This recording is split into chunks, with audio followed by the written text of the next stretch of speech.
Wow! Hi, hello friends, బాగున్నారా? ఈ video Suryapet to Khammam రోడ్లో టోల్గేట్ దగ్గర ఆదిత్య హోటల్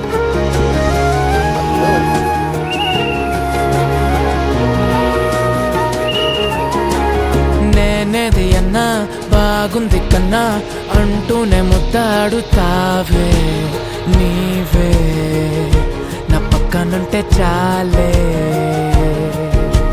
కష్టాలు ఉన్నా కాసేపు అయినా రాజాల ఫోజు కొడతానే నీవే నా పక్కనుంటే చాలే. కలతలు కనబడవే నువ్వు ఎదురుగా నిలబడితే, గొడవలు జరగవులే ఒడిదుడుకులు కలగవులే. అరక్షణమైనా అసలెప్పుడైనా కోపం నీలోనా ఎప్పుడైనా చూసానా? పుణ్యమేదో చేసి ఉంటానే నేడు నేను నిన్ను పొందానే. ఎన్ని జన్మలైనా